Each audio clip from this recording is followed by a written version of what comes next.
All right. We're back. The Daily Carry Podcast, episode number 7. God's number 7. It's a big number, man. It's going to be a good one. This one's going to be fun. This one's going to be lighthearted, man. We've been hitting some hard stuff. Yeah, we have, which is important. But I agree with you. This one's going to be fun. I think it's going to be a much needed little bit of a reprieve, and we'll have some funner, lighter topics today. Those of you listening out here, you know that tomorrow is going to be Independence Day, 4th of July. And as you can see in Micah's hand, we've got some festivities already going over at the coffee shop. Dude, I've got a little, I even have a little star on top. Little star. Is that a star or a flag? No, it's both. It's both. Your wife and her decor over there, dude. Yeah. I mean, I'll admit, I'm going to come right out and say it. I'm a foo-foo coffee drinker. You're a black coffee drinker. And if my wife was sitting here, she'd punch me in the arm for saying this, but I'm going to say it anyway. I decored our whole house. You did what? I decored it. You decorated your whole house. I decored it, yeah. Yeah, I literally, I'm the guy that goes to Hobby Lobby. Now, to be fair, I've got one theme. I'm not like an interior designer. I've got one thing that I like, but I do it pretty good. Yeah. So that's just your way of saying that you admire my wife's decorating. I appreciate it. Because you are yourself a decorator. I appreciate somebody that puts some thought into the representation of their business. And your wife, I mean, I don't say this because we're buddies or, I love the coffee. She actually has the best coffee shop I've ever been to in my life. Like, it is. No doubt. You hit every holiday, the next day, there is 100% new theme. And we're not talking like, oh, let's go throw a little plaque up or a little statement over here. Oh, no. The whole 2-story coffee shop gets redone top to bottom, inside and out, in a 12-hour turn. I don't know. You guys must do it like from midnight to 6 a.m. or something, because I've been in late at night and I've been in the day. She's had to kind of figure that out because it's tough.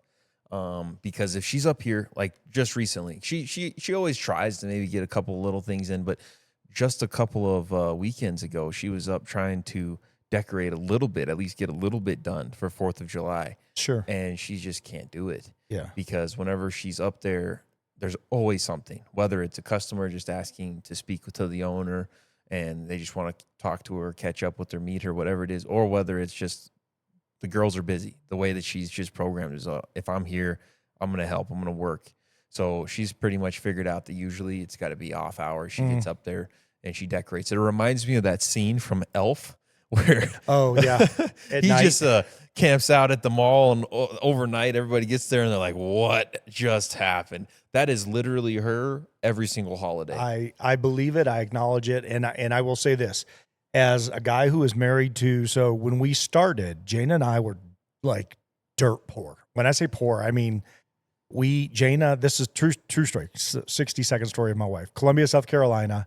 We first just got married. It was 94. We lived in an apartment complex that was behind a gate. And at the time when we pulled in, they were kind of like, honestly, like if you're going to have an apartment, they were kind of upper end apartments. The pool was really nice. I mean, like garages, like it was actually cool. Like I'd never been in an apartment before, but I now know why there was a gated community, because when you came out the other side of the gated community, it was kind of turf war zone, a little white, trashy, a little ghetto-y. Just all the stuff that you would expect the bad in an inner city to be, and with this apartment complex right in the middle. And one day I came home, and I'm a cop, right? So like I'm dealing with the bad all day long. And I come driving down the roadway and I look up and there's this blonde walking down the roadway. She's got like 4 bags in her hand. And I realized it's my wife. She had walked, because we had one vehicle. She had walked from the apartment complex to the store, which was like a mile away, bought all of this stuff. And she's literally walking through the middle of what you would call probably a ghetto in the middle of the day, carrying items. And my heart jumped for a second. And then we got to know all of our neighbors, and we realized actually it was really cool and amazing living back there. But by perception, it freaks you out at first, because you're like, did she just walk into a war zone? Because like this is the place where a lot of drugs got sold, a lot of bad things happen, and we just happened to be on the backside of it. But when I say we were poor, we started off with a Charlie Brown tree That's where this whole story was going. We had a Charlie Brown tree with one ornament in the middle of our apartment. And to this day, Jana has 11 trees, 40 totes. I'm not embellishing. And it takes like 7 or 8 days to set up Christmas in our house. So I'm very empathic when I come in and I see the coffee shop next door. The whole point of that story, the whole thing was Jana walked, because she loved me so much, she went over to get, this was at Christmas time, she went over to get something at the store to walk all the way back to celebrate underneath our little tree. And we're very blessed down the road that we have, a house that gets decorated, and boy, does it get decorated. I can definitely relate with you on that. I don't know how many trees we have. I really honestly don't. But my wife, she loves Christmas, as does yours, as does, I believe, probably most.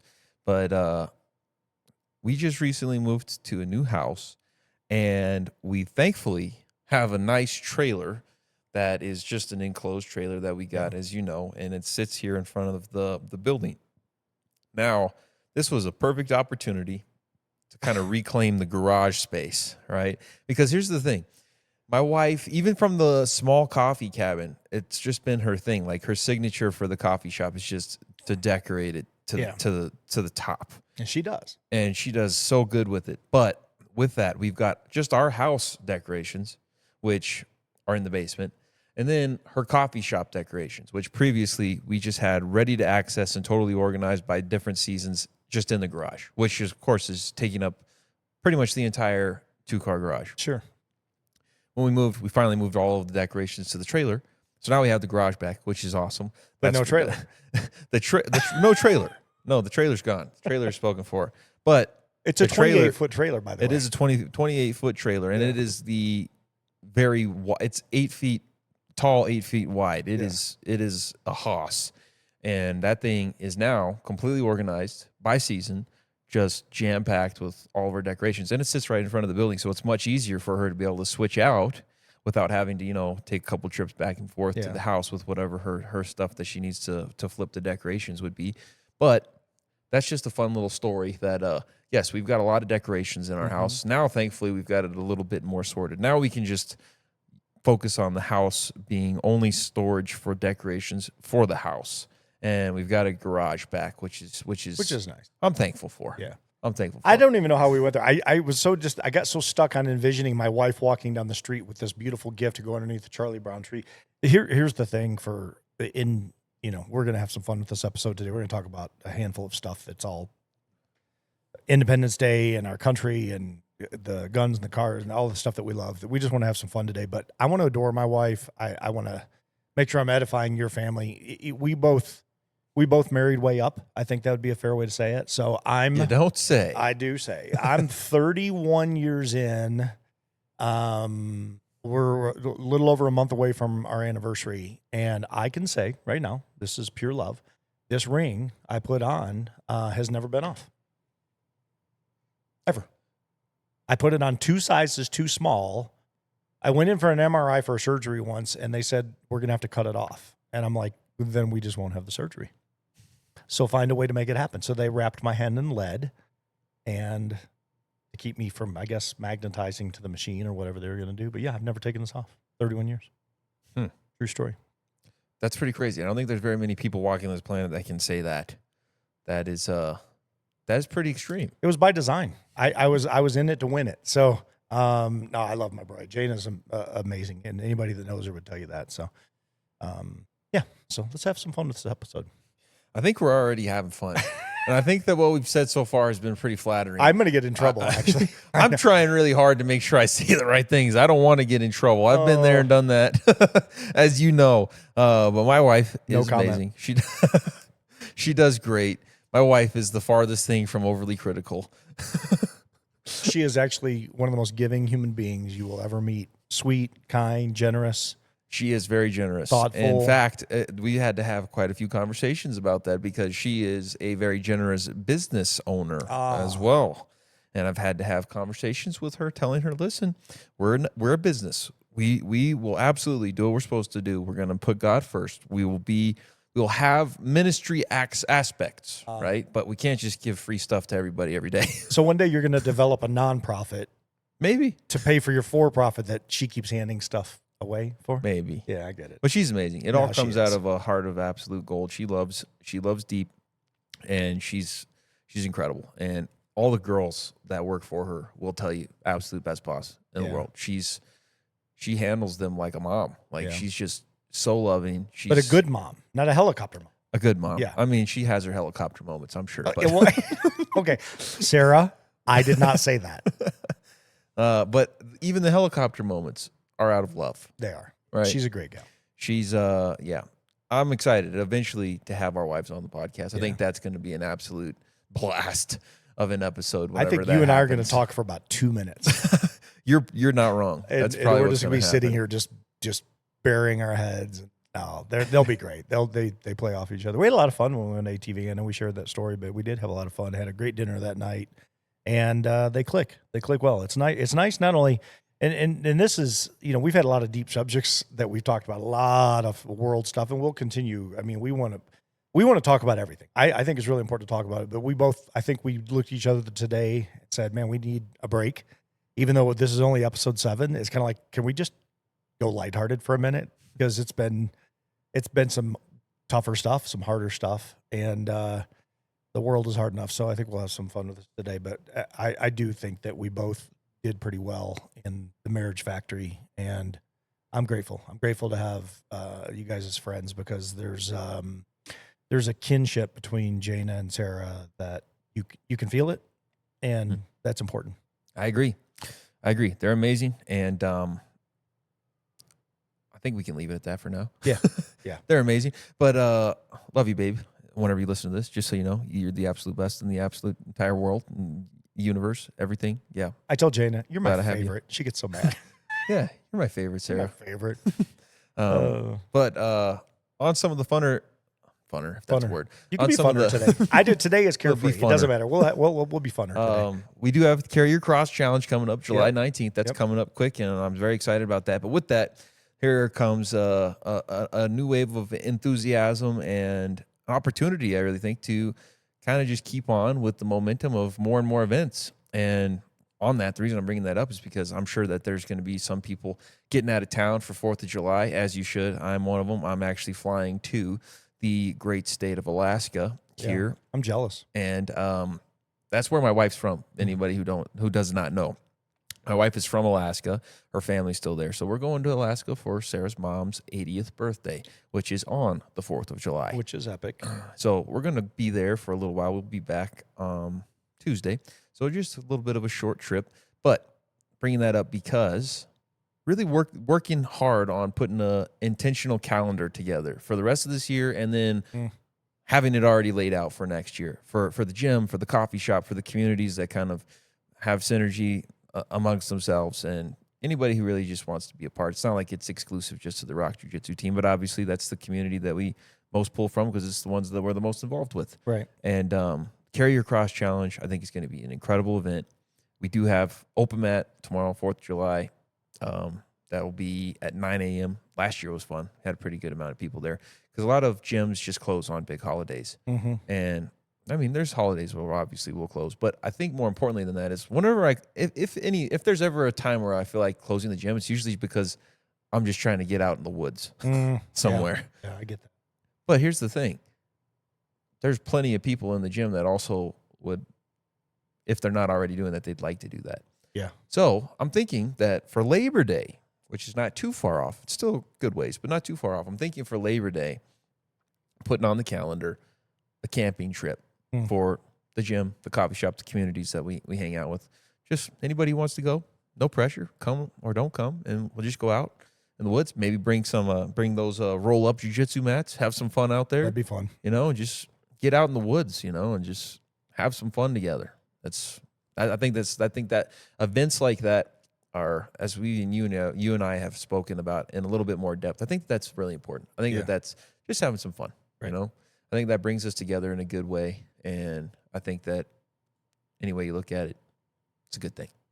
So, multiple events coming up. If you're listening to the podcast and going, "Oh, you guys are having fun today. We've been talking about world subjects. I want to hear about this stuff," and it's easy to get caught up in it. Part of the reason that we're talking about a calendar right now is some of the things that we're putting together are actually going to be because of some of the events that are happening in the world and abroad. And we're trying to find synergy, Christ-centered aspects of stuff, faith, building friendships and relationships, starting core groups, yada, yada, yada. But we also are going to have a lot of fun. So we've got people in this gym that are pretty eclectic. We got, like Kyle has an archery range. We can take everybody out to the archery range one day and just do literally do a full podcast from the archery range. That'd be cool. Right. And so we have some things that are coming up that we believe. That's funny. Let me start that over. We believe that it's very, very important to have community and have relationship in a healthy way. And I see this as we put this calendar together. The goal would be to video and showcase what this really looks like in the end result, and have some degrees of just testimonials, just quick on the spot. Like, what do you get out of this? What do you enjoy? And hopefully we're starting to combat a little bit of the world that's so heavy on us and the evil that just seems to be at our doorstep everywhere we return, with fun and enjoyment and lightheartedness, but also fulfillment and empowerment and, relational components. So it's kind of a mixture of everything that's going on. So we hope that you follow along. The goal, Jared, you have a lot of people following you on Pit Boss Grappling, and we're trying to build a platform. And as this goes, we're not doing something fake. In other words, this isn't a production thing. We're going out and doing what we do. So when you start seeing this stuff develop, this is our everyday life. This is not, we're not throwing a bunch of money at something. We don't have a bunch of money to throw at something anyway, but we're not throwing a bunch of money at something and going, hey, let's go create a fake reality show. Like the things we're doing right now, we're doing. Like this is legit as it gets. Even this mezzanine is legit. Like it was built by the group in here that we mentioned before, the previous podcast, from the ground up, or literally in one night. A bunch of guys came together. That's the community. And that's what we want to share. We want to have some fun today. We want to talk about the 4th of July and cars and trucks and speed and power and what makes America cool and guns and all of that stuff. We'll dive into it here in a second, but it is important to say that what we're doing right now, I think behind the scenes, it's not Jared, it's not Micah, it's family, it's relationship, it's community, it is the jiu-jitsu team, it's the Core Freedom Alliance. I mean, all of this stuff coming together is it's epically cool right now how it's working out. So you guys are going to see it in real time, which is really exciting. I think that everything that you just said definitely ditto to all of that, because it's not like we're just trying to make something that's just out of thin air. Oh, hey, let's just put this out there and make people think that we got it all put together. No, in fact, I think that a lot of people would actually be a little apprehensive of the approach that we're taking, which is really just putting it all out there. Yeah. I think that even from the standpoint of a lot of jiu-jitsu gyms or even just martial arts gyms in general, usually I think that maybe to some degree, and maybe I should, no, I'm never going to be this way. I have to be honest with myself. A lot of people, a lot of the senseis and the professors out there, they, I don't know. It seems like there's this little bit of, at least this little layer of mystery between them and the students, to where, okay, they can't, no, they have to just see me as this person on the mat. Yeah. And that's it. They have to respect me as the not this goofball who's just on a podcast talking about Christmas decorations or whatever, but this is it. This is me. Take me as I am. And I am a little nervous because as we do some of these events, you and I, you've been out, we've been ATVing one time so far. And, I mean, we let loose. Yeah. And we I should probably not say this, but I'm going to say it anyways. I mean, what were we, like 60 miles per hour-ish on some trails, taking flight, and my mom is going to absolutely freak out if she hears this episode. We probably should have had helmets on. We did not, but we should have. But I'm saying that to say, whenever we pull some of these events together, obviously you want to make sure everybody is safe and has a good time. But whenever I go camping, I like to go camping, Yeah. So that means I'm bringing the toys, I'm bringing the guns. Right. We're gonna have some fun. Right. We'll wear ears and eyes, and we'll obey the 4 rules of gun safety. Obviously, I'll bring helmets. I'll at least bring them. We'll bring them. Look, I've been playing hockey since I was 8 years old. Moved to Michigan from Kentucky. Troubled kid. Mom put me in a sport. I'd never even seen ice before because we didn't have a freezer. Like, dirt poor Kentucky. I'm joking. But I got out there and I fell in love with the game of hockey. And I tell you this, I wear a Jofa that I wore in high school. If you don't know what a Jofa is, Wayne Gretzky, Mark Messier, and other semi-notable hockey players you might have heard of, maybe the greatest that have ever played the game, all wore Jofa helmets back in the day. The helmet that I wear is the identical, cut from literally the same helmet Wayne Gretzky wore. And the reason I wore it is because Wayne Gretzky wore it. I thought it was the coolest helmet on the planet. It is basically a piece of Tupperware with a little bit of foam in it. It would protect you against nothing. And to this day, and it's outdated by 40 years. I mean, they have expiration codes on it. I wear it at every game, and I wear it to every tournament I play in. And I get people, so like if you go to buy one of these online right now, they sell for like $1,000. They were giving them away in high school faster than they could hand them out because they were basically pieces of Tupperware with foam. Like it was like the running joke. So when you say we should have wore helmets, I wear a helmet 4 nights a week because it's mandatory in hockey. And I can tell you it wouldn't protect me if you came over and smacked me with your hand forehead. But I love the helmet. And it's a conversation starter, and it is fun. So, the point is it's all perspective. I wear a helmet that does nothing. Wait a second. That is your hockey nickname. Jofa. I do remember that. Yeah, Jofa. Jofa. Yeah. So that's got to be, whenever we give nicknames. I'm going to wear the helmet one day in here. Or on the podcast. I'm just going to wear it. I'm just going to sit here and I'll turn it sideways. This and I'll look Micah like Jofa Richardson. I'll look like one of the Hanson brothers from Slapshot. Oh, man. Well, I think we're off to a good start here, having some fun. But exciting things, more to be announced as we really solidify and finalize these dates, these events. But range day is coming up for sure. Mm-hmm. Probably do that even sooner than Labor Day if we can sneak it in. And that'll be fun. But on that, that's a good point to talk about. You, sir, on one of the episodes, you went ahead and brandished a little bit to the audience, verbally. Verbally, yeah, seriously.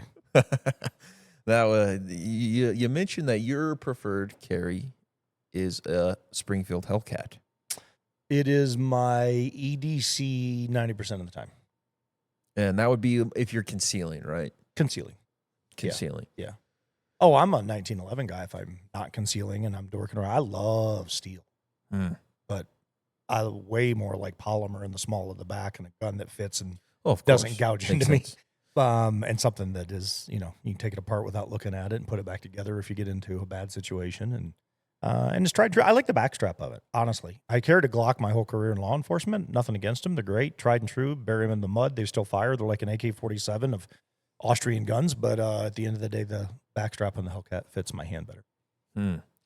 Well, I've never owned a Glock. I don't have any hate to say about Glock, so don't hang me, okay?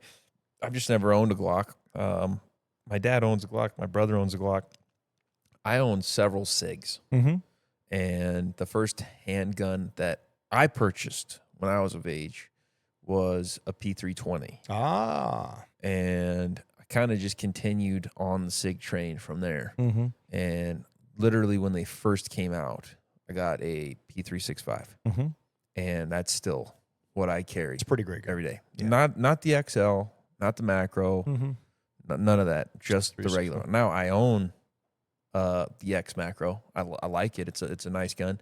But there's just something about the first generation that I've already put so many rounds through it. I'm just so comfortable with it. Yeah. I really like the sights on it. And they're just the regular sights that it came with, but they're the night sights and all that. So just it's great. Whenever I was out on a range, whenever my wife was getting her concealed carry, we actually went and had range time for her concealed carry. And I had brought my 320, which has a red dot on it. And I had brought my concealed carry because obviously we were training concealed carry. I just brought the other one just for fun whenever I knew we were going to actually have range time.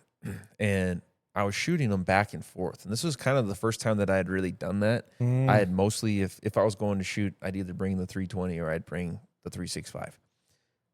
On this day, because I brought both, because I was just going through the concealed carry course with my wife just for fun, to be with her and hang out with her while we were doing it. I had both, and then I shot both back to back. And it ended up that I was actually more consistent with my 365. Now, not to say that the 365 is more accurate than the 320. I'm also not the world's best shooter. I definitely have worlds of room for improvement. But really, the biggest thing is I think it's because I just have more rounds that I've fired from the 365 Mm. using those sights. I know how it's going to shoot, and I just am able to get my sight picture and hold it there and hold through the trigger pull very consistently. Mm. Now, they do say red dots are a little bit more difficult than iron sights, anyways.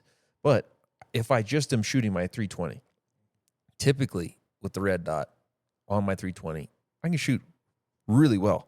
But as I was going back and forth, I noticed, wait a second, I'm actually missing with the 320 where I'm hitting with the 365. Yeah. And I'm sure that there could also be a little level of psychology in my own head where I'm just having to remember which gun's in my hand and go back to shooting that gun and making sure that I'm making those compensations where necessary. But just an interesting little tidbit there is I really like the 365. It's just a plain old regular, the very first one that came out.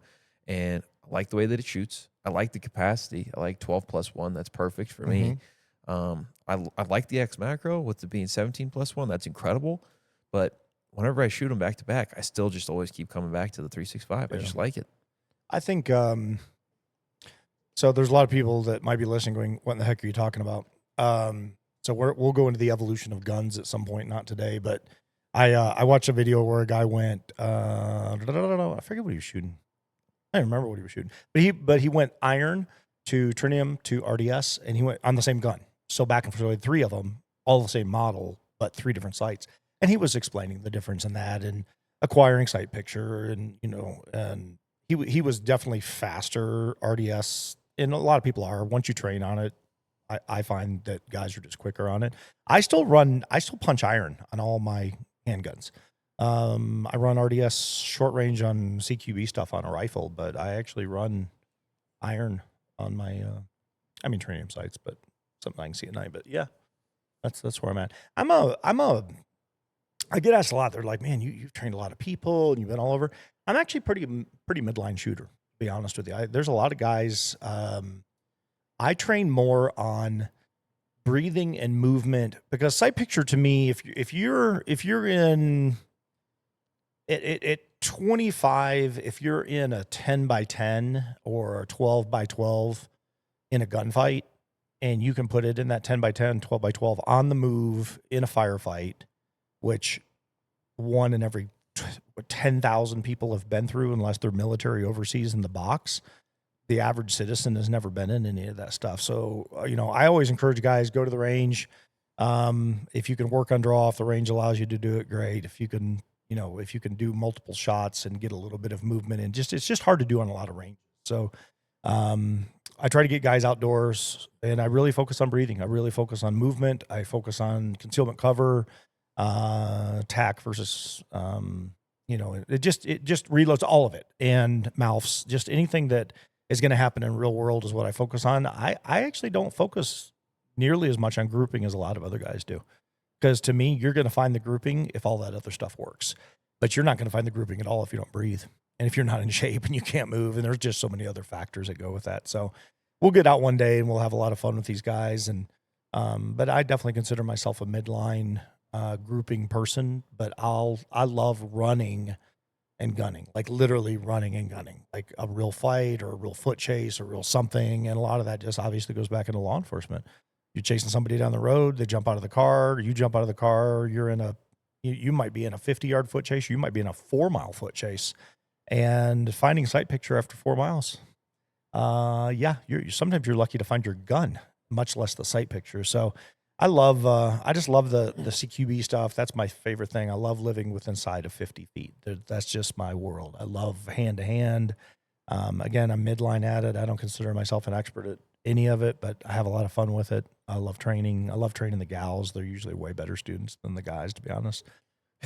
So no bad habits. Here's the thing, though. I feel like the people who are the foremost experts are the ones who don't call themselves experts. You know why? Because they have taken on this mentality, which everyone really should, of ever learning, always a student, always room for improvement. Yeah. I feel like it's the guys who are like, I'm an expert at this. That it's like, are you though? There's Yeah, probably a that's couple. usually the guy that also taunts you and challenges you and tells you that he's a black belt in something, and it's like, okay, great, but that doesn't actually mean a whole lot to anybody that's in the world. So my buddy Eli, the congressman I told you about, former Navy SEAL, Chris Kyle was his CO. Eli was a SEAL. Sniper underneath Chris Kyle. So you're getting trained by the best of the best in the world at the time. Eli is sponsored by SIG, ironically. So he goes out and does all of these, competent. Now that he's a congressman, I don't know if he is, but back in the day he was, and he was. He would tell you he's the word midline that I use is that I got that from him. He's like, I'm a midline guy, and I've watched him shoot. And I'm like, are you kidding me? Like this guy is like world renowned, but he's just so humble. And to your point, he's not braggadocious in any way. I love dudes like that. I think if you point the microphone like towards you at the top, I think the sound's supposed to go. If you haven't noticed, guys, we're still figuring out how to be podcasters. We're not even midline podcasters. We're working our way up there. But I think that'll help. I think I'll fix it. The other day, this is what it looked like in the camera. I was looking at myself and I was like, wow, this is like an epic episode. You could see the top of my hat and my beard. So I was trying to move it. Out of my face a little bit. So I think from watching the footage back, this has worked pretty well to where I just have it down and then angled up. At least I haven't noticed that many times where I've cut out, but I think that's a decent placement because I do think that it's supposed to pick it up from the very top of the microphone. It could be an age thing too. What do I know? How would that work? Because what's your joke here? I'm degenerative in so many ways. Like things are falling apart. Why not my voice too? Okay. Why not my ability to put that out? I think you're offending people out there that are actually able to pull that card and say that they're old. I am I'm 56. I'll be 57 in a month. And I can tell you I feel like a 25-year-old. Just not emotionally. Like emotionally. That's probably the number one thing that people say they feel young about is emotional. I feel like my brain has been so challenged in the last 5 years with the craziness of the world. I swear I feel like I've aged 40 years. I'm the polar opposite. I'm the guy that can go out. This is this is a true story. I played in a tournament 2 weeks ago. Now, I've had busted ribs for a while, as you know. Got them here in Shark Tank, so I've been pretty protective of them. And hey, don't tell people that. Don't tell people you got hurt in jiu-jitsu. No. You don't get hurt in jiu-jitsu, Hang guys. on. I caused it. Let me be very, very clear. Space favors the escapee. Well, I tried to create space, and the guy didn't let me create space, and it was my fault. So let me be abundantly clear. It wasn't done to me. I did it to me. But I'm playing in hockey, and I skate with 20-year-olds in tier 2, tier 1 pro. I am proud to say that. Like my energy level, I feel great. But when it comes to like a maturity level of my brain, I feel like I'm in rapid decline. Not like dementia, like I'm losing train of thought. Just like I'm just emotionally exhausted from the world. And I think that's what we've been talking about so much for the last few days, past couple of weeks really, is just what it's like to be a man and other stuff you go through. What it's also like to be a man is when you're 56 and you can go out and skate with a bunch of 20-year-olds, you feel pretty freaking great. I'll be honest with you. I feel great. The guys come up, they high five me. They're like, I can't believe you're wearing a 40-year-old bucket on your head. And, we laugh and we have a good time, but I don't know how long I can do that. So jiu-jitsu for me is very, very important because I don't care about competition. I care about improving myself. So as a blue belt who questions that, if I ever even reach purple, I will have done something amazing in my life. That's the way I see it. I'm not like, it's not about a growth in belt. It's about a growth personally for me. And I'm using jujitsu to counter for me the emotion of some of the stuff in life because it takes it away. You get out on the mat and if you jits, you know what I'm talking about. If you don't, you won't, but you can't fake jujitsu. It's like some sports you can fake. You can't fake jujitsu. Yeah. There's been a lot of talk and controversy about the belt system in jiu-jitsu from pretty notable guys out there. Just calling it like a scheme to get people bought into the idea, whatever, all this, that, and the other. The only reason I'm even saying this is because the way that you just described, if I agree in one level, like don't make it about chasing belts. Like the belts really, they don't mean everything, right? But I do think at the same time, the way that we're programmed, we want to work towards something. Oh, I want to grow. Don't get me wrong. I just don't want to. My goal isn't to be a black belt competing, is what I was trying to get at. Like at makes sense. 56, there's Which no way makes I'm going to sense. damage myself. Yeah. The only thing that I'm clarifying and talking about is because you said if I get my purple belt. On one level, I get that. Okay. It's not about when getting your I purple. get There my you go. purple. There you go. Okay. There you go. I like that attitude because I think that we just kind of need to have this intentionality, this purpose, and this structure about, well, it's not out of reach. It's not if, it's when. And how. How can I get that? Because for so long in jiu-jitsu, that's just been like, how do you get your black belt? And it's just been the answer will be completely different every gym that you walk into. Sure. And so I think that that's just an important little side note there is that the belts have a purpose. And that's really to keep people on a path where they have goals and they're not just training aimlessly, but they have the end, not necessarily the end, because I'll say you get your black belt. For me, I got my black belt and it's just like, okay, I'm just getting started. But just so that they have goals. You know? So I want to clarify because you brought up a good point, and actually that is my attitude. When I said I don't care so much about the color of the belt, what I meant was I care about internal growth in something that I've fallen in love with that I've not been in it long, but it's redefined me. And I know, and I wasn't joking about emotional health. Like, 5 years ago, we lost our world financially in an investment, just absolutely. And I mean, like multiple guys that were in this, these were high-end guys. And then COVID hit, then cancer, 2 types of cancer hit my wife. And it was just like, bam, bam, bam, bam, bam. So my emotional health has kind of been in the toilet when I've needed to be the guy who's, I'm the support system, I'm the breadwinner, I'm doing all of this stuff. So my emotional health did take a beating, and had it not been for a couple different dudes that I could lean into, I probably would have been in a pretty rough spot. Not give up like, oh, I'm gonna go jump off a bridge, but like, man, it got bad. And when I found jujitsu, it started rejuvenating me. And what I was driving at is I used that mat to overcome part of the beatdown, the depression over the last few years. And also I'm in that fight for my wife. So I do want to clarify, it's not when I get my purple belt. It's actually going to be my brown belt, because here's the irony. I don't know that I will physically, I mean, I'm 56, maybe I can get to a black belt, but the truth of the matter is rust is my favorite color, and brown is a color close to rust. So brown is what I'm going to strive for. Like, you've corrected me, and I appreciate you correcting me, because that actually is something that I do look forward to. I don't really appreciate that. I didn't correct you, okay? No, you called me on something that was you needed to, because my attitude is Here's the thing. It's not correcting, because I agree with you in one sense.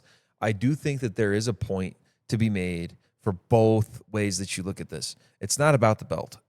If you really think and you put all your stock in, if I just get this belt, then it means something. What it really means, what it should mean, is that you achieved your goal. So you should be putting the goal. I think that where people kind of get it mixed up and wrong is they think that a belt carries weight that they shouldn't be carrying, that they shouldn't be putting in. Like, there's a lot of high level people that are like, the jiu-jitsu belts, black belts mean nothing. Yeah. There's a lot of people that are high level in jiu-jitsu that will say that. But what I think is that the belts mean something whenever you have made yourself have this goal of, I'm going to get my blue belt. I'm going to get my purple belt. I'm going to get my brown belt. I'm going to get my black belt. It's having a goal and achieving that goal. It's more on yourself than it is having this understanding or interpretation of other people's values. The other people's values don't matter as much as I'm setting this goal for myself, right? And I'm going to go out and I'm going to achieve it. Yes. So thank you for clarifying. We just talked that in a circle, but I will say it's interesting. So who gave you your black belt? I got my black belt from Curtis Hill. And Curtis Hill, I started with when I was 14 years old. Okay. Started with him when I was 14 years old. And it just so happens that he had caught wind. I had stayed in good touch with him for several years, because here's the short of the long, I guess I'll say, is that he instructed and he owned a jiu-jitsu gym here in Castle Rock. It was called Castle Rock Brazilian Jiu-Jitsu. That's where I started. And he owned that gym for many years, but then he sold that gym and he took a position teaching at high altitude. High altitude is probably the biggest gym in Colorado. That's where Elevation Fight Team trains. All the UFC fighters train there. And so Curtis instructed there for several years. He just moved to San Antonio. We just had his roll-off, as we call it, a proper send-off for him, because he's served Colorado in a high-level jiu-jitsu capacity for a very long time. I will forever look up to Curtis. He's been a hero of mine in the jiu-jitsu world. And he gave me my black belt after he had heard that there was obviously some issues going on in my world and some huge transitions in my life and in my world and in this gym. And I was just going to train with them because basically a lot of what I was going through, it was just, all right, forget about everything else. Just train jujitsu. Go and train. Get your head off of everything and just train. Remember why you started this. Remember that you love it and just train. Yeah. Put everything else to the side and just train. So I had gone up and I had trained with them at high altitude a few times. And I didn't even know that this one Friday morning, he was going to promote me and give me my black belt. But it just so happens he gave me my black belt. I was in a little bit of trouble, so it was kind of bittersweet. On one hand, I got my black belt. Well, I've been working on this for 13 years. Yeah. On the other hand, my wife wasn't there. Nobody, almost nobody from the gym was there and even knew about it. But that's kind of Curtis's style. He was never the kind of a person to like make a big spectacle out of it. He would just say, even like whenever he's just promoting you just regular, like he just say, "Oh yeah, you're up. Here you go. Oh yeah, you're up. Here you go." And that's kind of like an old school approach to it, which I appreciate and I respect. So here I am. He helps me out, and then I'm able to go and have lunch with him after, and he gives me incredible advice as far as just the gym, the structure, the business model, all that. But Curtis, he had back in the day, his gym in Castle Rock, it was always just, you knew, you walk into the Castle Rock Brazilian Jiu-Jitsu team, you walk to the basement because that's what it was in. It was in the basement. Oh, I remember. No AC. Yep. No AC. You were just in this box in the basement, blue mats, and just monsters just getting after it. Right. And the way that he ran his gym, you're talking about between rounds. All right, everybody grab a kettlebell. Turkish get-ups. Yeah. All right, get it. That's not heavy enough. Get a heavier one. All right, box jumps. We had these medicine balls, slams, in between rolling. And whenever I started, I was 14. So I did the kids and teens class, and I did the adults class. So when I started, I very much just I dove in. And I would usually, every time I went, 2-3 hours of training. And with Curtis, that was a lot. Yeah. Because he just ran his classes different. But I'll never forget that because he always had this saying, and this will stay with me for life. He would tell everybody who's getting ready, he'd say, train hard, fight easy. Yeah. That's what he would say. So true. And that stuck with me. And that's what I try to tell all the kids whenever they're getting ready for competition, all the adults when they're getting ready for competition. If you want to be able to do well in competition, then you shouldn't be waiting until the competition to actually work the hardest that you've worked. Yeah. It should be that you work way harder before that competition than you do the day of the competition. Right. Yeah, no, that's great advice. And that's probably applicable across the board with most things. I mean, to be fair. I love that story. The reason I asked who gave it to you, because you're a Tom DeBlas guy, right? Which I guess I should clarify. So I am a black belt under Tom DeBlas. Yeah. Tom DeBlas has been an incredible connection in my life, and he's a pretty big part of the story of the Rock Jiu-Jitsu team and a lot of the good things that have happened at the Rock Jiu-Jitsu team. He's been a resource, and the affiliation has been a resource to me that is pretty much next to none. They have just been invaluable. All that he's done for me personally, all that the affiliation has done. And I'm really excited, actually, in August. He usually does an affiliate summit every year. I went last year. I'll be going again this year in August. And it's always just a good time to be able to sit with like-minded people. And Tom is just so generous. I haven't owned a gym for as long as a lot of other people, but I have had a few different experiences with affiliations in jiu-jitsu. And what I can say is that Tom DeBlas's affiliation is unlike any other. He is there, ready, and available for all of his affiliates. And he doesn't just talk the talk. He walks the walk. And the amount of work that he puts into everything that he does, because you're talking about now, he's a professional with a corporate role in ONE FC. He's the vice president of grappling for ONE FC. And the amount of work that he puts into everything from owning his academy, because he still owns a very successful jiu-jitsu academy, and he teaches there regularly. And then he has one of the most successful affiliations in all of jiu-jitsu. And the caliber of the people in his affiliation is just amazing as well. The guys that are in there, the gals that are in there, the entire affiliation is just exactly what we've talked about on this podcast. It is one of the best examples of iron sharpening iron. It's incredible. So I'm under Tom DeBlas. He is who I will be getting my first degree from, and he is who will because in jiu-jitsu, if you want to do things the right way, you have to have 2 stripes on your black belt before you can promote someone to black belt. So whenever we have people who are ready for their black belts, rather than me just saying, hey, hold on, you got to wait 6 years Yeah. for me to get 2 stripes, which I'm not 6 years away now. I'll be getting my first stripe here in like the next year, and then it'll be another 3 years before. Yeah. But in the meantime, we do have Tom, who is gracious enough to help in those situations where we need people promoted.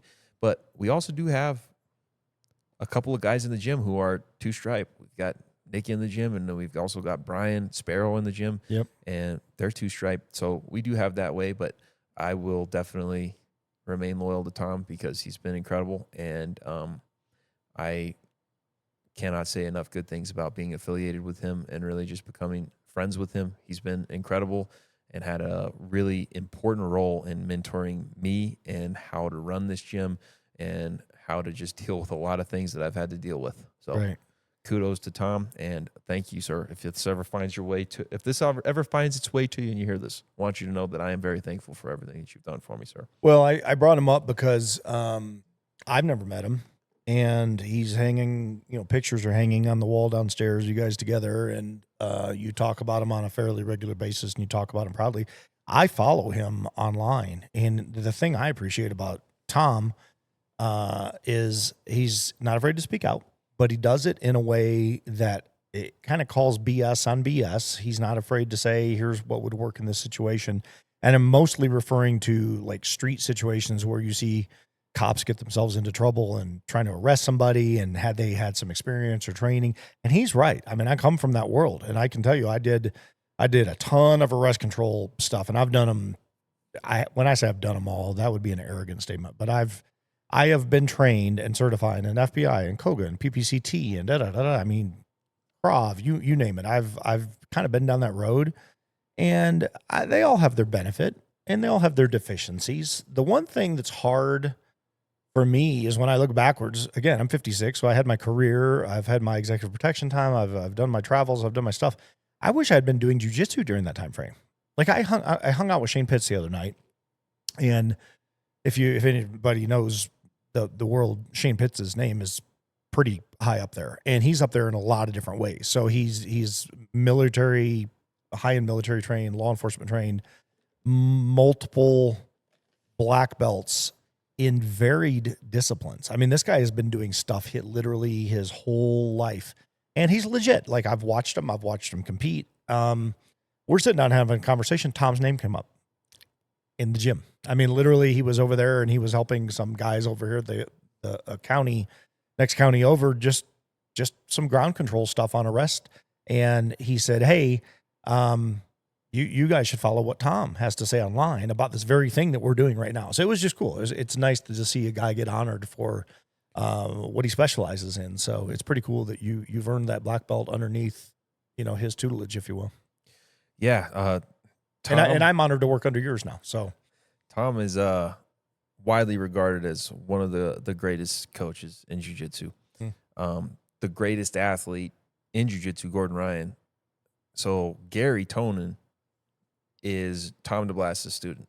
Gary kind of was Gordon's first instructor. So Gary and Gordon were both under Tom for a period of time, and then they went and started training with John Danaher.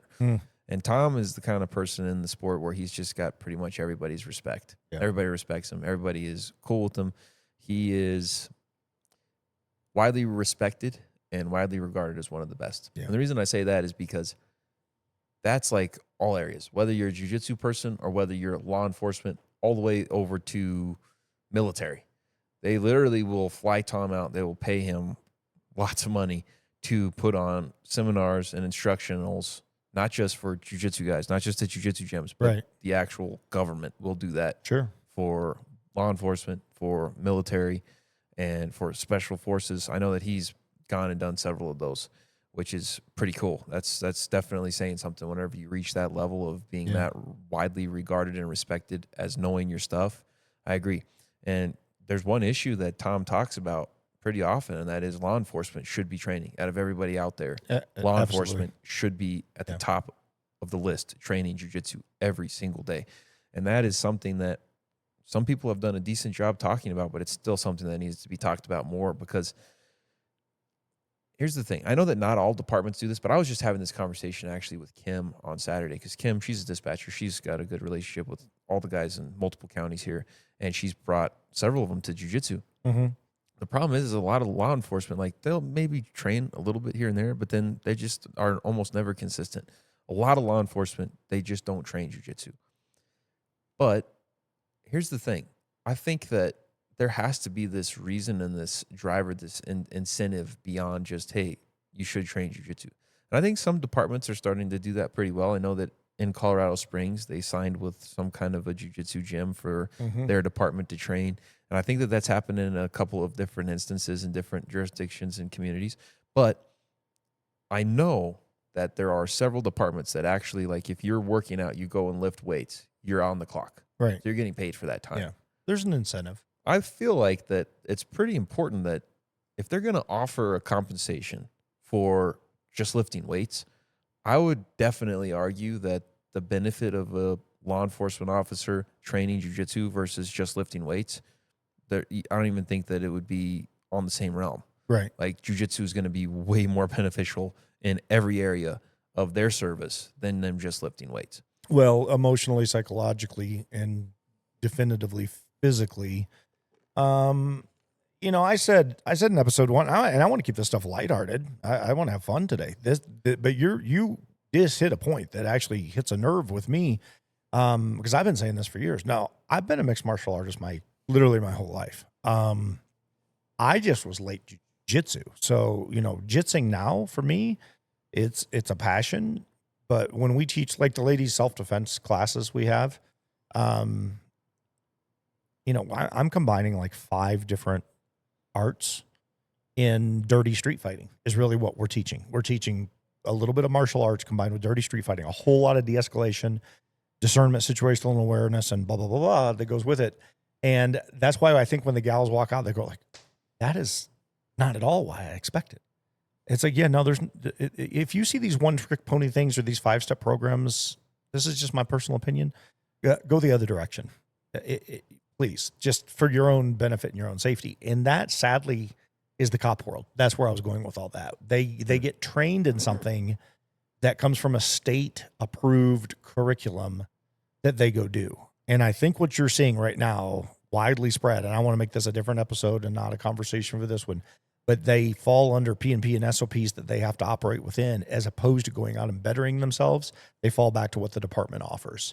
And to your point, if you're going to pay somebody to lift weights, pay them to do jiu-jitsu, because it's going to be far more beneficial. Well, I don't mean to be calling anybody out and putting anybody on the spot. I'm not going to name any names, but I have trained with a few department heads that, and you can correct me if I'm wrong as far as the title. I don't know what the title would be, but I don't know if this is the term that they only use in the military or if they use it in law enforcement as well. But I will say this. I've trained with people that were heads of combatives, not only in the military, but also in law enforcement. Mm-hmm. So obviously that's what they'll mostly call it in the military, is combatives and combative instructions, whatever. They probably call it similar to It's the same combative thing. arrest control. There's Arrest various control. things, yep. I've trained with several of the guys on the law enforcement that are like in charge of the arrest controls programs. Mm-hmm.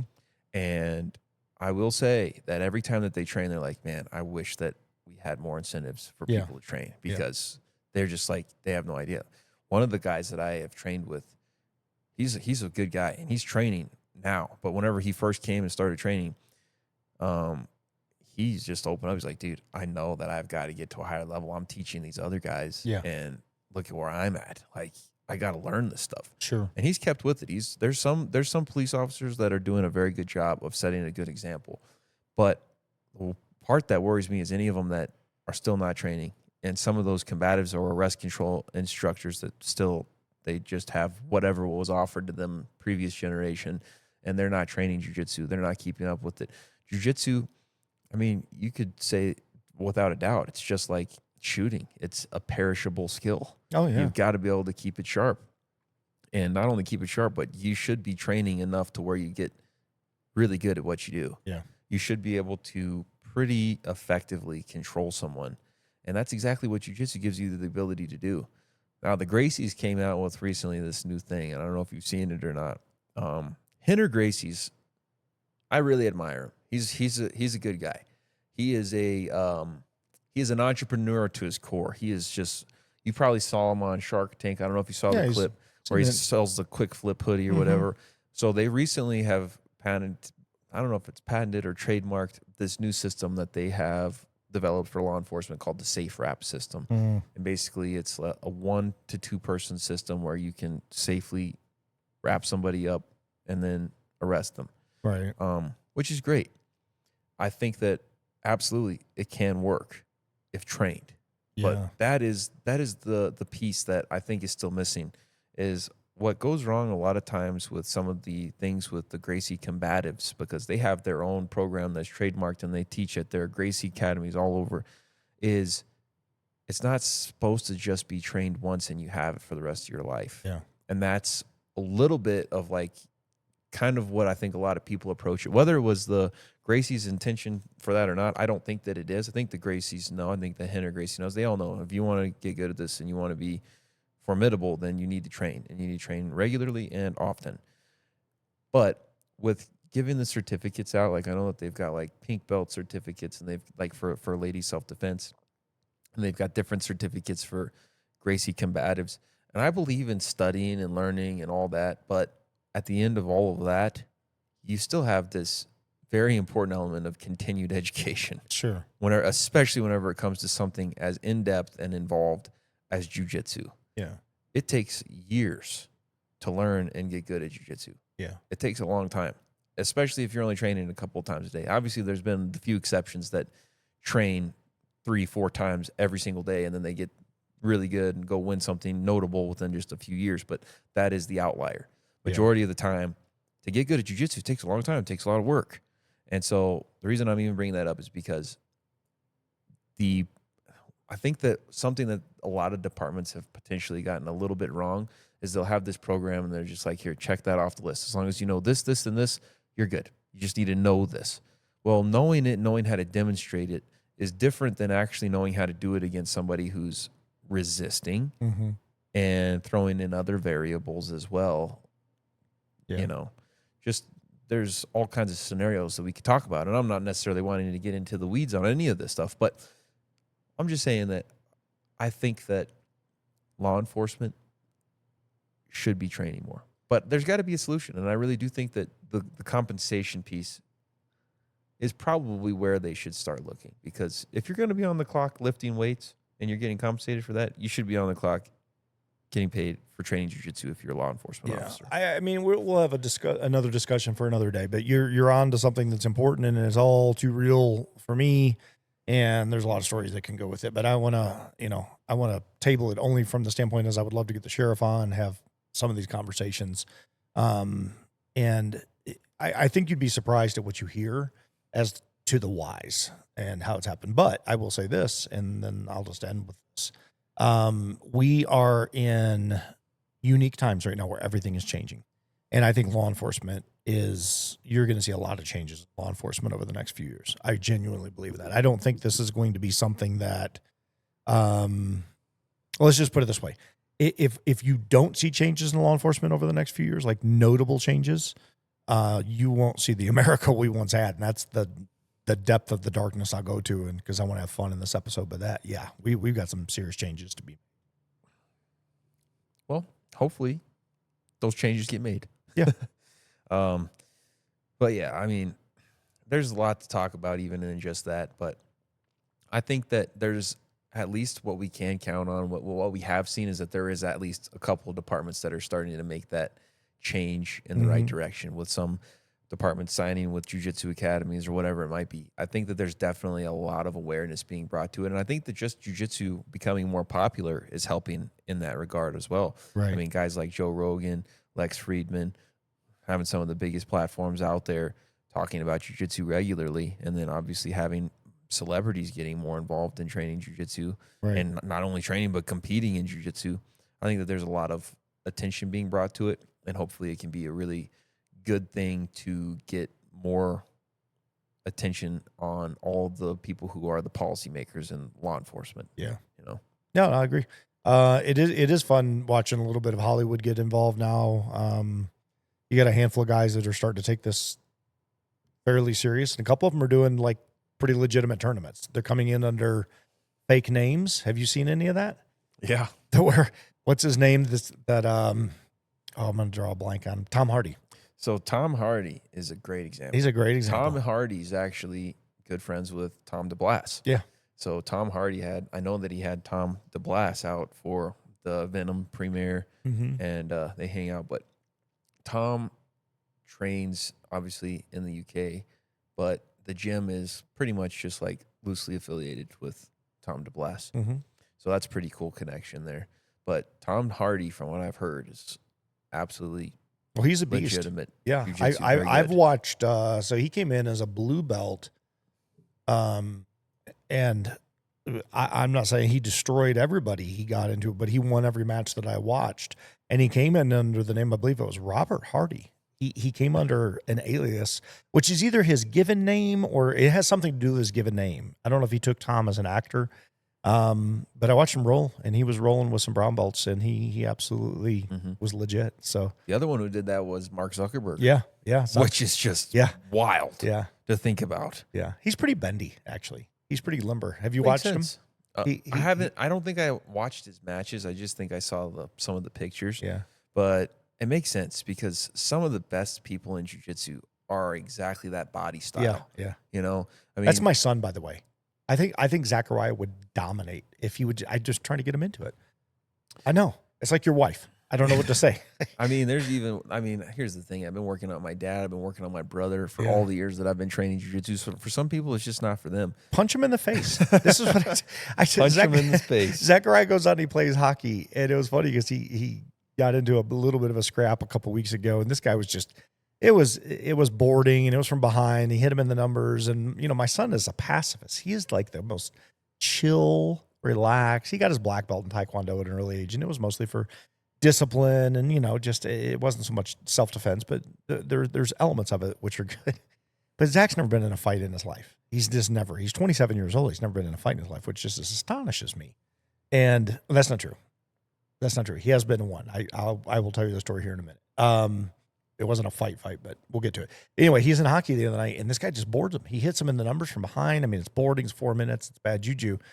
And Zach finally, for the first time, had just had enough and turned around, and they got into a little bit of a scrap. Well, Zach got popped. He got popped for the first time, like in the face, popped.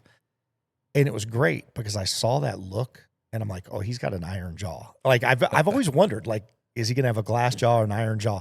Because I've been hit so many times, I don't think about it. My nose has been busted. My septum has been rebuilt, whatever. But my son's, he's my wife. My wife is just so chill and such a pacifist. And so it was kind of fun to watch Zach get into his first scrap. And, he took the kid to the ground with a punch and came over, and his nose was a little bloody. But he didn't even wince. As soon as it hit him, he was just like, oh. And you can see that in people's eyes. The guy who's going to give up right away, or the guy that's like, oh, you're in trouble now. And he kind of gave them, oh, you're in trouble now look. And it was cool. That was kind of a proud dad moment, even at 27. That is cool. It was cool. That is cool. I think that it really should be for everybody, but for whatever reasons, for some people, they just jump on the mat, they try it, and then they're like, yeah, no, I guess not. But yeah. I wish it was for everybody, but it's understandable. It's not going to be. But what we were going with Mark Zuckerberg, his body style is, we just saw something pretty crazy just a weekend ago whenever Caleb, one of the students here at the Rock Jiu-Jitsu team, when he actually tapped out. Yes. A 280-pound opponent in the absolute division. Yeah. This is Caleb. He's 17. He's about to turn 18. Yep. He asked me if he could sign up for the adult absolute. I kind of reluctantly said yes, but I told him, you have to promise me if you get into any type of a position that is at all risky, then you have to tap fast. I don't want you to get hurt. And he said he would. And he did whenever he needed to. But in like all of about 20 seconds, he's going with this huge guy in the absolute. 280 pounds is what he weighed in at. And Caleb taps him out with a heel hook in like 20 seconds. I know. That's just remarkable. Caleb is, think of a 17-year-old Mark Zuckerberg. Yeah. That's a pretty decent description. Yeah, that's him. He's nerdy and has the similar build and the shoulder. Yeah, I would say Caleb. That's a good description. Don't worry, Caleb. If you hear this, nerdy's a good thing. Nerdy is a very the good nerds thing. get the girls. Yeah. Look at Zuckerberg. This- He's got all the money. He's got all the money. You know what was very interesting? We gotta talk guns and cars and stuff, but jits is so much fun. So here's, and I even posted this. I said, here's something I learned this weekend. I posted it right after I took some pictures, some videos here. I learned. So what's the big guy's name? Like the big guy that was in here. He's like 6'7", like 3. Oh, you talking about Kyle? Kyle, yeah. The guy from 10th Planet. Yeah, he was like a D1 wrestler. Yeah, he's a sumo wrestler, beach wrestler. He's brown belt in judo. He does it all. He's a beast. Yep. I mean, a beast of a human being. Mm-hmm. How quick did he tap in that match that he rolled with that one dude? Yep. It was like 8 seconds maybe. Yeah, that was a fast one too. It was super fast. He's And going, it's just living proof of how cool jujitsu is, because I'm standing next to Megan, who's in my self-defense class. And she looks over and she whispers in my ear and she goes, "Hey coach, that's the biggest human being I've ever seen." And I said, "Your only hope against him in what we teach in self-defense is you got to put both of your thumbs into his eyes and reach back into his brain. And that's your hope, right?" And she starts laughing and she goes, "Actually, that's all I was thinking. It would be like the only way to survive." And I said, "Or you'll hook him." Because he just tapped. I no sooner said it. I said, "Your only hope against him." And she laughed. And then literally, I mean, by the time I finished the sentence, he tapped. And I was like, oh, that works too. And that's what I love about jiu-jitsu. You can take a 6'7", 300 and something pound guy and put him on the ground. And if you kept heel hooking him, what would happen? Oh yeah, You'd snap that puppy, right? Mm-hmm. And then he's disabled at a bare minimum. So Yeah. you can get away. But yeah, and here's the thing I like about this guy. He is so nice. yeah.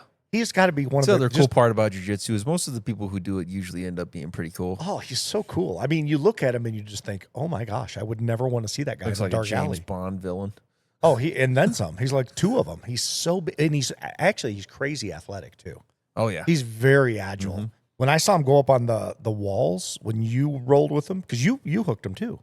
I did not heel hook him. I What'd you do? cross choked him. Oh, you cross choked. Let's clarify. That's I even tried, better. I tried to get on his ankles, and I thought I was for a second, but then he grabbed my ankle. Yeah. And I wanted to walk out, so I tapped. That was Yes. a no-gi. I Then remember in the that. gi, Yeah. in the gi, I managed to be able to get him into a cross collar Yes. choke. But he is let's defend him a little, because he is a 10th Planet guy. They don't really like to wear gis, so he's not as well versed in the gi. Yeah. But he is a judo brown belt. I know they wear gis, so Yes, he they can't do. use that excuse that much.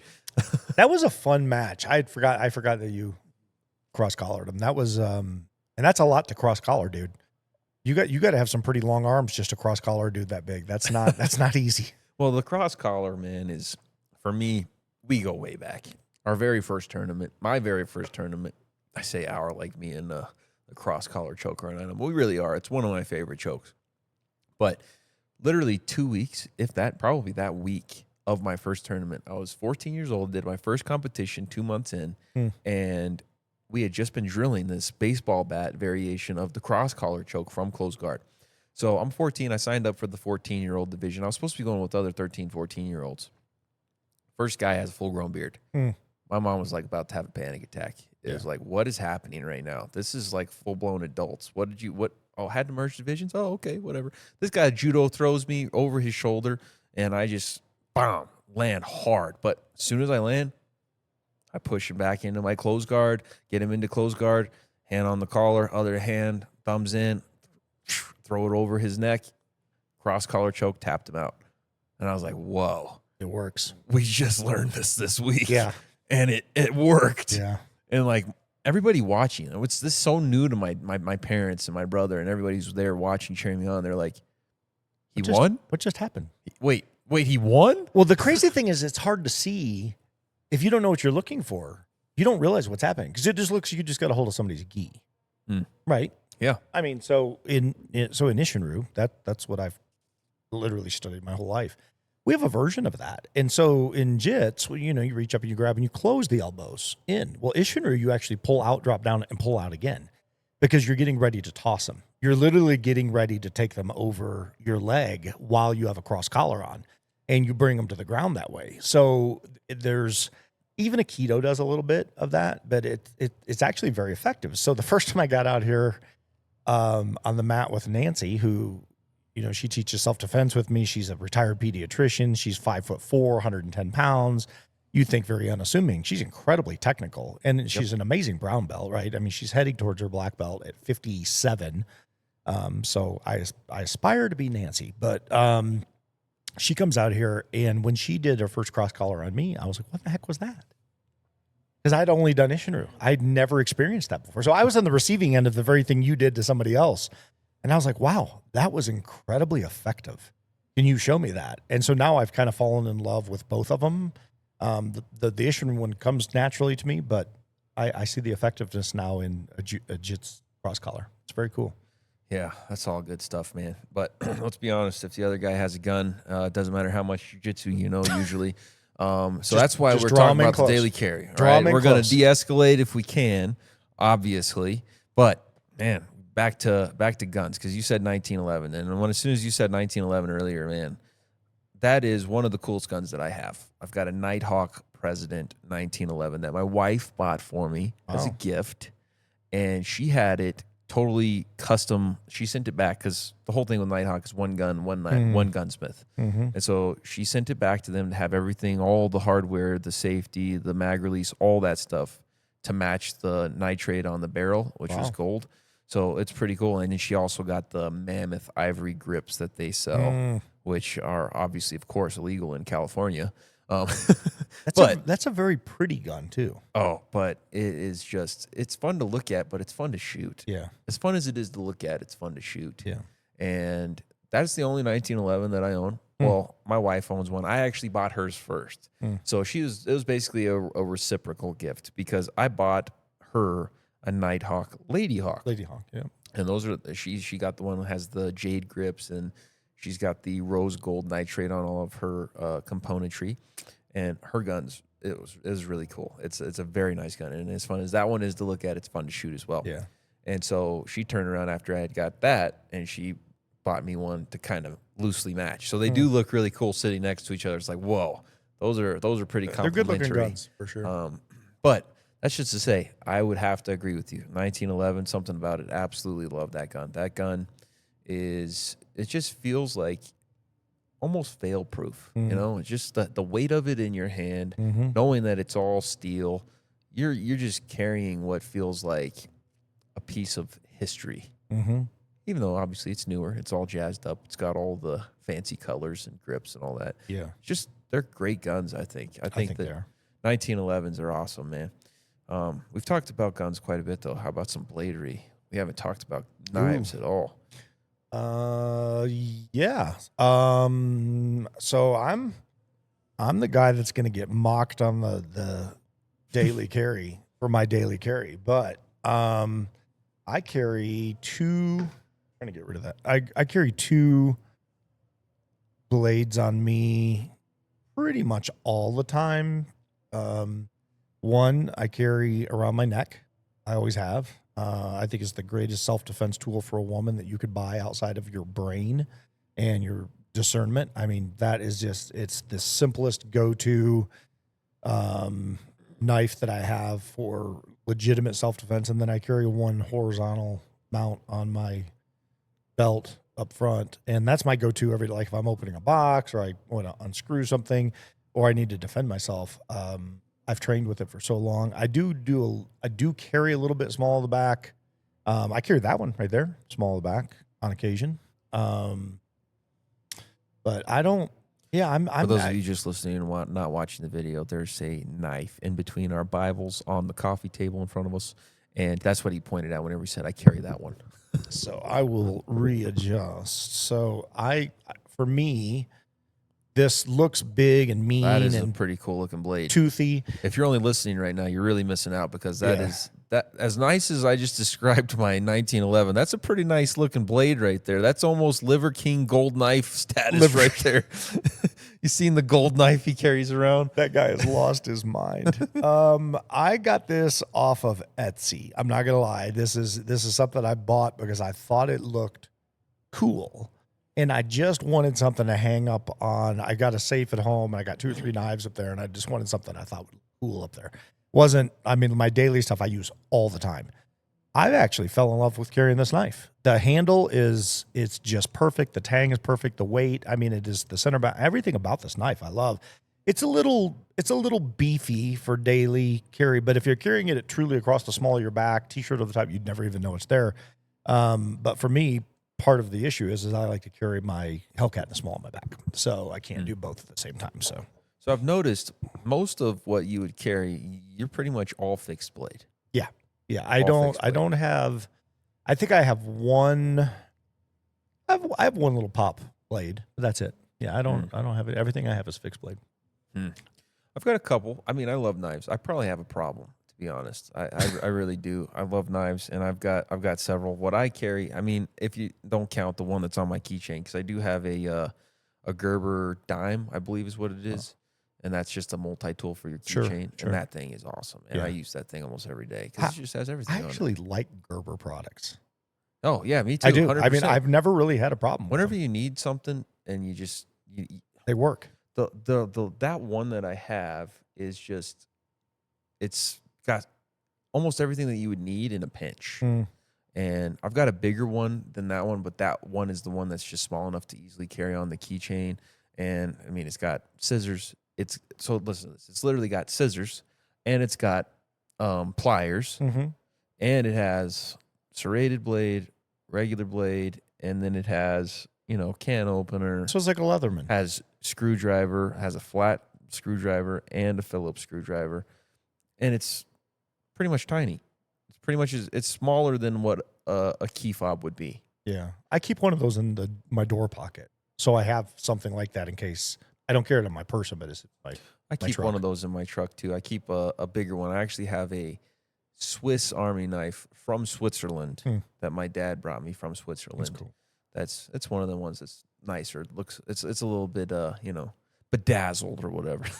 It's not bedazzled, but it is a nice one. I keep that in the truck. But what I carry every day, I really like Microtechs, and it's not necessarily to name drop because I think that there's some other ones out there that are just as good as Microtech. But there's a company in town, Castlegate Knife and Tool, and they used to be over in Sedalia. They just now recently moved to downtown Castle Rock. My buddy's son owns it. Really? Yeah. So it's owned by Brett Hargrave. So I've spent a lot of money there. Yeah, Brett likes you. I've mentioned your name before. Okay, good. Yeah, seriously. I'm glad. Yeah, they come to our small group every other Thursday night. Ah, Yeah, okay, yeah. So he's always bringing in new weaponry to showcase. Well, the Microtech UTX 85. That's what I usually carry. I have the UTX 100, which is just their full size, but this one really pretty much is always what I need because great blade. I've got whenever I like to carry this one because it's double edged and one side serrated, obviously, which is nice. But Perfect. I really like this blade, and they have come out with a new one that I'm anxious to go look at because the problem with out the front, which is most Microtechs are going to be out the front blades, the blade has a little bit of play whenever it's sitting outside. So you can kind of see, I know that if you're just listening, you can't see, but the blade will move a little bit. But I just now saw a video that Microtech just came out with a new one that is called Zero Blade Tolerance. I think it was called something like that, ZBT, to where it's the same line, UTX, but you can get it with zero blade tolerance. So they basically have this locking mechanism now at the end of the blade that once you have ejected the blade, there's absolutely no play in it at all. It's just, it feels like a fixed blade. Yeah. Which is pretty cool. So I'm pretty anxious. In fact, I stopped by, believe it or not, Castlegate earlier today on my way here, hoping that they were open because I have a knife there ready to be picked up. And they didn't open until 12. And I was there at about 11:15-ish, and I was like, okay, I guess I'm going to have to come back later. Yeah, he's a good kid. Yeah. He's a good kid. So maybe before, I don't know if I've met him, but I think that maybe his dad owned the one in Sedalia. Is that what it was? It's possible. Dean, so, yeah, well, that's an offline conversation, but yeah, I think so. Yeah, you're right. There's an offline conversation. I believe so. Because I don't know if I've met the son. Maybe not. Maybe a handful of times. Maybe I haven't. I've been in there a couple of times. I've only been into the Castle Rock location one time, and that was whenever I dropped off a knife that I needed some work done.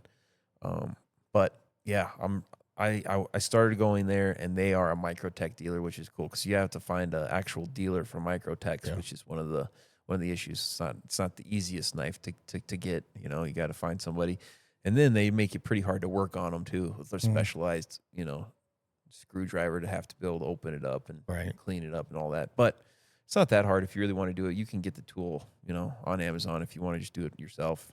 I think we should clarify for folks when we say we have fun today. This is pretty routine stuff for us, right? Like, I mean, this is our world. We operate. You're a hunter. You said the other day you grew up rifle shooting, but you've never taken down big game with anything but a bow. I mean, like there's a whole world in that story alone. We could sit here and talk about hunting all day. We could talk about knives all day. We could talk about guns.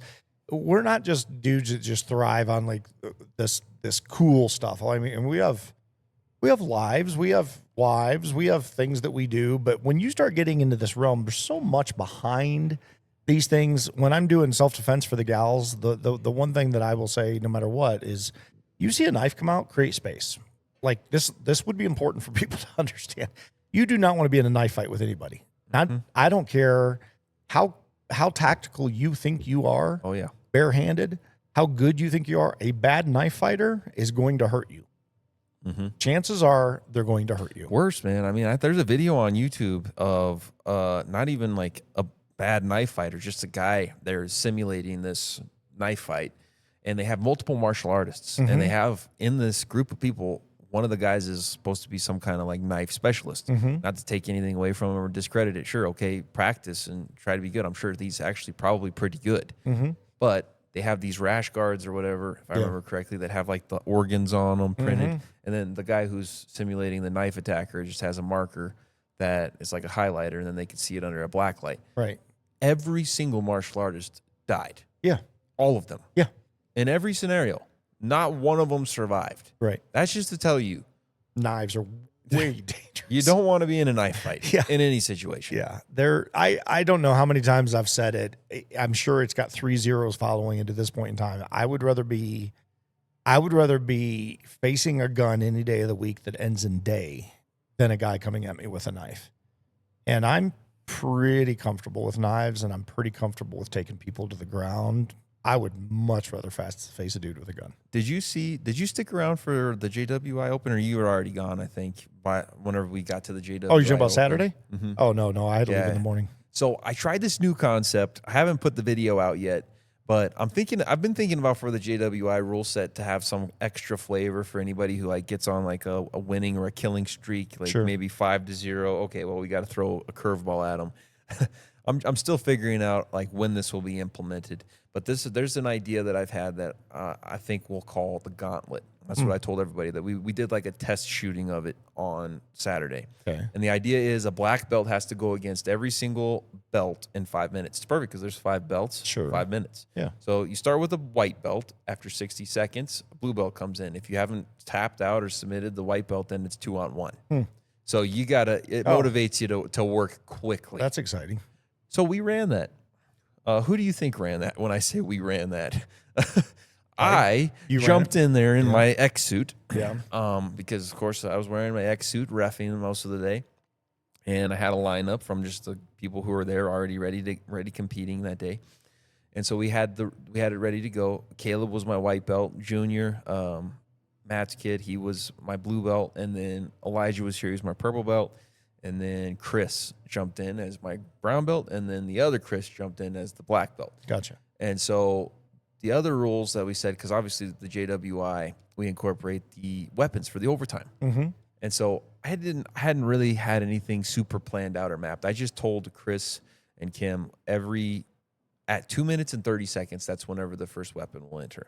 The idea is this, probably like in JWI, in the actual pro events, we'll put the guns that we use that actually shoot, because obviously we were using the orange, just rubber training guns that don't shoot.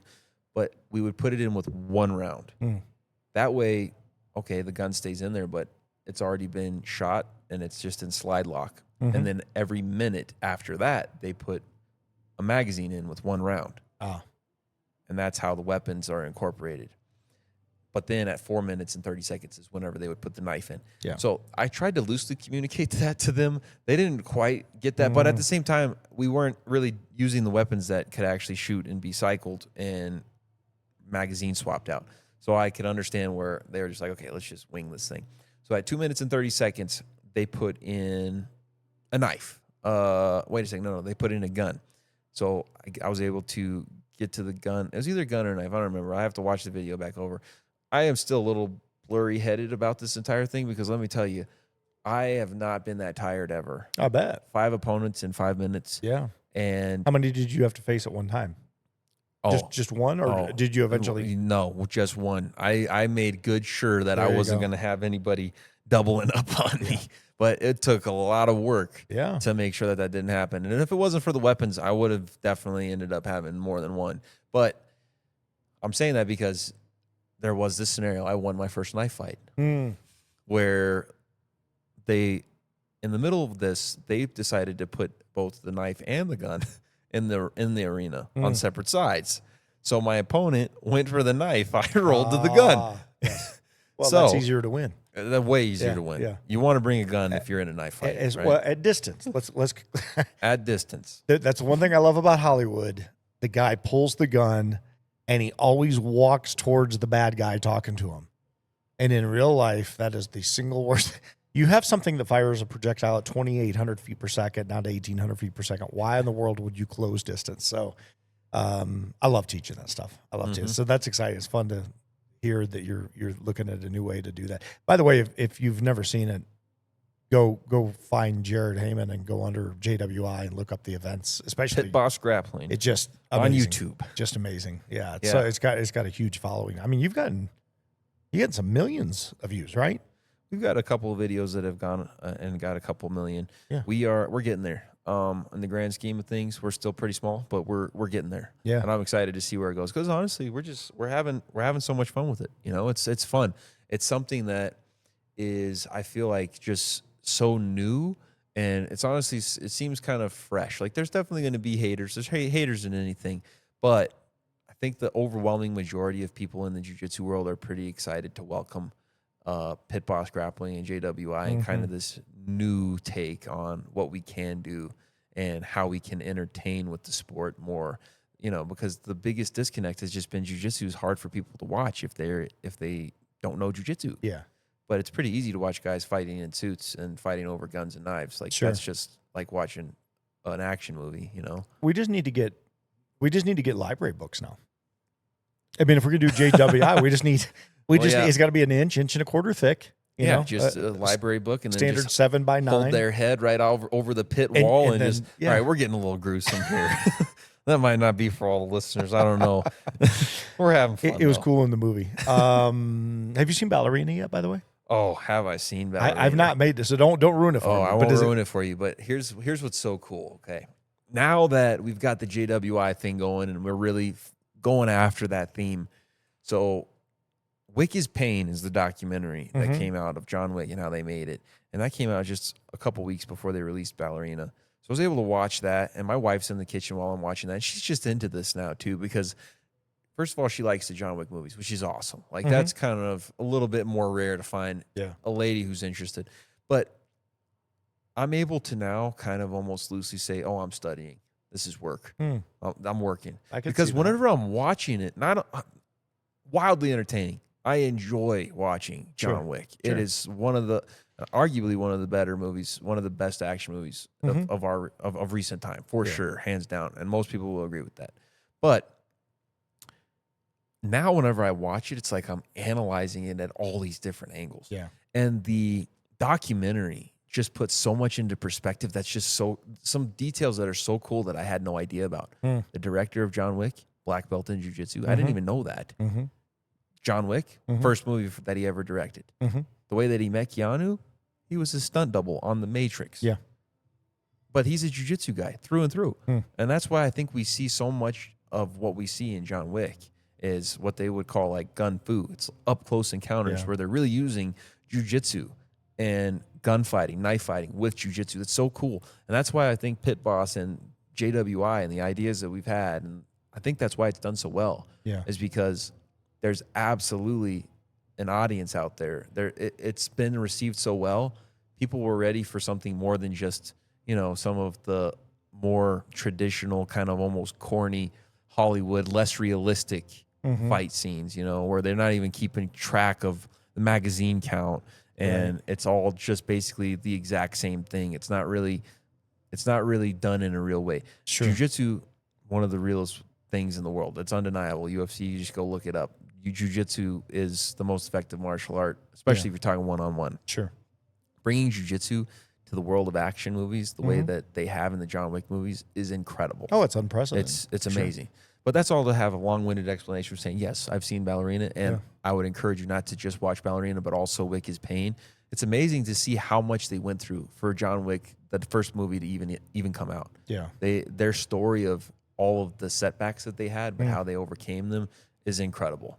But Ballerina, whenever that movie came out, I was excited to see it. Me and my wife went and saw it, and I could hardly believe how well it just fits perfectly into the storyline and into the universe. Yeah, everybody has said it actually makes it better. I would agree with that. Makes the storyline better. I'm going to throw two honorable mentions out for a second. So have you seen Extraction with Chris Hemsworth? Yes, I have seen Extraction. And Extraction 2. So Extraction, the second one was okay. The first one was exceptional.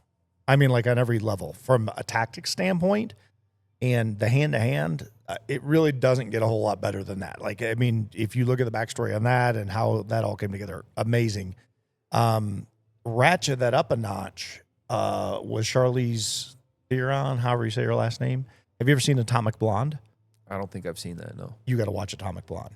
She actually trains for 3 months for one 8-minute continual fight scene that they never break for camera angle on. And I mean, dude, no stunt doubles, straight up, like, wow. And that Hollywood is starting to get it from that standpoint now. You know, I hope they don't screw it up with AI. I hope they don't try to AI everything to death, because that'll drive me nuts. But that fight scene in Atomic Blonde, when she's inside the apartment building with these 3 dudes, I mean, when I say train for 3 months for an 8-minute scene, yeah, like legit. And not just an 8-minute scene, but 4 takes on the same 8-minute scene to make sure that it was right. Wow. Just incredible. So, yeah, I think Extraction ranks very high on the hand-to-hand and his capability, certainly on the tactic side. Great job on the weaponry, but the hand-to-hand was very good as well. All right. I'll have to go check it out. Atomic Blonde. Okay. So we are starting to run a little low on time here, so we're going to have to wrap it up. I know we had a lot of other fun topics we were going to talk about. Dude, we got so much into jiu-jitsu today, we could have done the whole thing on jiu-jitsu, which has just become, it's your life, and it's starting to become mine. It's so much fun. I do want to say something on vehicles, since it's going to be July 4th, and this is America and freedom and high horsepower and everything that, you know, we love America and big sound and blah, blah, blah, just all of it. Fireworks. I mentioned to you the other day, my Shelby that I had back in the day. We were talking about cars. You talked about your first truck. I was talking about my first truck. Coolest vehicle you've ever owned? Oh, for me, coolest vehicle I've ever owned. I had an Infiniti Q60 Red Sport, and it was all blacked out. It was lowered and tuned, putting pretty easily 450 horsepower to the wheels and blow-off valves, everything. It was the fastest car that I've ever owned. I've owned several cars, and that one was basically like, okay, this is it. I'm buying myself the car that I want. And I had that for probably about a year, and I tried to make it my primary, like, daily driver, and that was probably my mistake, because it made me not enjoy it because I kept getting flat tires. I also was not driving it like a responsible person, so How old were you when you had it? That was probably 2 or 3 years ago. So okay. 24, 25. Yeah. But right now, I drive a Ram Power Wagon 2500. And whenever I drove it off the lot, I was like, man, this is the nicest truck ever. Then I got on the highway. After I had bought it. Should have bought a Silverado. After I bought it. And I was like, oh, man, I think I've made a mistake. Yeah. And to clarify a little further, that is just the patches of highway that are the concrete highway.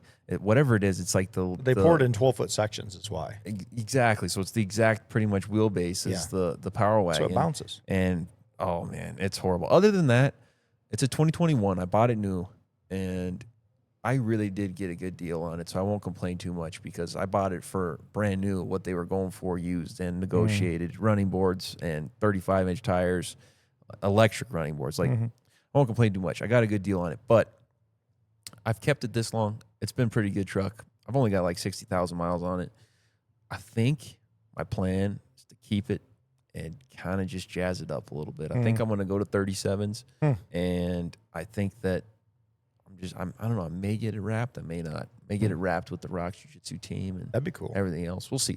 I don't know. I like it enough. It's definitely the most capable truck that I've ever owned as far as what I use it for Sure. on a regular basis. Sure, I can't really drink black coffee going down the freeway if I'm driving it to work or whatever. But whenever I'm off on back roads and chasing down the elk that I just put down, I will say that it's gotten pretty beat up. That's the hardest it's been driven is whenever I was going to recover an elk, because whenever it went down, this elk that I shot, and actually my dad was with me, my mom was with me, and my wife was with me. This was in 2022.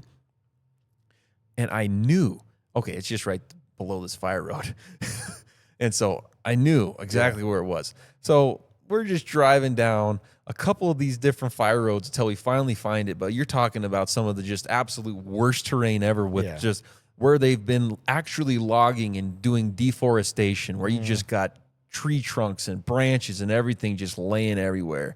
And the truck's just, as uncomfortable was it inside, didn't get stuck. Has the winch it's ready for whatever. It's got the lockers front and back, and I definitely haven't even pushed all the way to the capability that thing's able to do. So I'll say that I think that it's a good truck as far as what it's built to do and what it's capable of doing. Gotcha. So I like it. It's all right. But I think that you've already probably answered your question. I think your coolest car is probably the Mustang, or you got something different. So I've built a few cars over the years. I grew up racing. I was a go-kart kid, then a circle track kid. I ran open wheel modified, high school and college, and that was my thing. So we did. Anybody that's from Michigan knows where the Owasso Speedway was. We'd run Friday, Saturday night heats, Sundays on finals, and we'd do motor swaps. So if you finished in the top 4 on a main, somebody could claim your motor on the bottom half. So that's how you kept the sport costs down. So you would end up getting their motor. They'd get yours. You'd have to swap it out in the pit. So you learned how to wrench, and there was a lot that went into it. Learned a lot about cars, a lot about racing. Had a lot of fun. I was actually the mechanic at the time on my buddy's car, and it just turned out that I was probably the better driver of the two. Ran a couple mechanic races and ended up winning them, and then started driving, and just kind of fell in love with it, and it worked out. But so no, I've built my share of stuff. A lot tinkering. My favorite car that I ever had, as far as just what I thought was the coolest thing in the world, was because I was 16 years old and I just got it. It was a 74 Malibu Rally Sport, triple brown. It was the world's ugliest, slowest 350 2-barrel Carter car that you could drive. But I thought it was, at 16, I mean, that thing would get to $115, and I thought it was the coolest thing ever. I did. Honest to goodness. That was 1980, 4, something like that. So I thought the car was epic. Later realized it was dirt slow, double ugly. But it was neat. Had my first girlfriend. Then, that's when times were pretty cool. It's a little different nowadays with all the tech and all the stuff that we had. Back then, you went and cruised town on a Friday night. You drove in circles around town and had fun, and everybody was out. But no, my favorite, I would say my favorite car that I've ever had, just as far as just a straight build, I bought an 89 Mustang 5-liter notchback. And we took that car apart. I probably put 7 builds into that car total. We would take it to Mile and Dragway in Michigan, and it was a Tremec 5-speed. And we ended up going over to an automatic. But I bought that car for $3,700, and the motor was blown. So I bought the car with a blown motor, and we built it. And I can tell you, I've actually laid down an 890 pass at 170 miles an hour in that car. Yeah, that was my coolest car ever. Whoa. Fastest I've ever been to, by the way. Now, that's the fastest in a quarter mile. I did take the Shelby I hope Darren Weekly's not listening to this, the sheriff.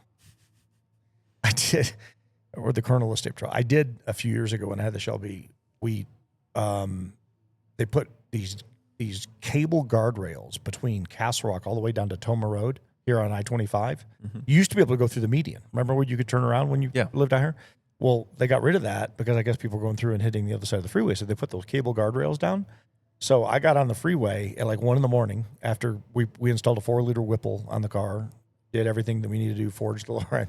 I drove all the way down to Toma Road to make sure there weren't any state troopers out. And the claim on a 2013 factory GT500 is the car could hit 194 miles an hour. That was the claim. And true supercar status, I think, is 204 or something north of 204. And I thought, if I can get my car to 204, that'd be pretty epic. That'd be pretty cool. And I came back from Toma Road going north. We're going to have to clip this part out for legal reasons.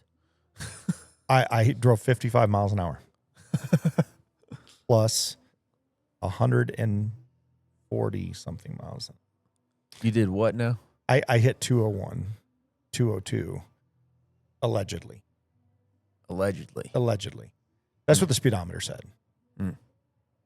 If you believe the speedometer. That's pretty crazy. It was fun. I have not gone that fast. That car was floating. I can imagine. Shelbys have no aerodynamics. I never understood the purpose of a Shelby other than they're really good in a straight line because they handle like a brick, but they're wildly awesome to drive off the line. So like if you own a legitimate GT500, then you've built it. So the first 3 gears, you just can't hook up. So they're kind of world-class slow unless you really know how to drive them or you're using launch control. But they're so much fun because at 70 mile an hour going down the freeway, you can drop it into third gear. And if you have your car built, you'll actually just break loose on the freeway at 70 miles an hour and just roll blue smoke down the freeway. There's not many cars that will do that. And I'm talking factory. Like it would do that factory. You got to clutch it a little bit, but yeah. So it was a fun car. It was a fun car to build. I've had a few others that I've had my share of fun with, and trucks and Jeeps and off-road stuff. I'm kind of an everything guy. I'm a vehicle guy, not just a straight up speed guy. I like hitting the mountains, but that was probably my favorite car to drive because it was hard to drive. It wasn't like when you take it like out of Nuremberg, one of those racetracks. I mean, you got to really drive that car, unlike some of the other, cars that are geared. That was a beast. Yeah. It was fun.